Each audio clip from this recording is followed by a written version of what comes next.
5 నిమిషాల్లో ఇంట్లోనే గరం మసాలా పొడి ఈజీగా చేసుకోవచ్చు. బిర్యానీలోకి, కర్రీస్‌లోకి, నాన్ వెజ్ కర్రీస్‌లోకి మెయిన్‌గా చాలా బాగా సెట్ అయిపోతుంది. హలో అందరికీ, వెల్కమ్ బ్యాక్ టు మన సహనా రుచులు. గరం మసాలా పొడి ఇంట్లోనే సింపుల్‌గా 5 నిమిషాల్లో చేసుకోవచ్చు ఆయిల్ లేకుండా. ఆయిల్ లేకుండా మనం ఒక పాన్ తీసుకొని 2 స్పూన్స్ ధనియాల పొడి, 1 స్పూన్ లవంగాలు, 1 స్పూన్ దాల్చిన చెక్క వేసుకోవాలి. ఆ తర్వాత యాలకులు కూడా వేసుకోవాలి. ఒక 5 అలా వేసుకోండి. తర్వాత గసగసాలు 1 స్పూన్ వేసుకోండి. జీలకర్ర 1 స్పూన్ వేసుకోండి. మంచిగా రోస్ట్ చేయండి. ఆయిల్ అసలు ఒక్క చుక్క కూడా వాడక్కర్లేదు.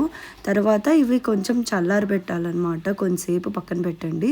ఆ తర్వాత ఒక మిక్సీ జార్ తీసుకొని మిక్సీ చేసుకుంటే అంతే, చాలా బాగుంటుంది. ఈజీగా 2 నెలలు అయితే ఉంటుందన్నమాట. సబ్స్క్రైబ్ చేసుకోండి.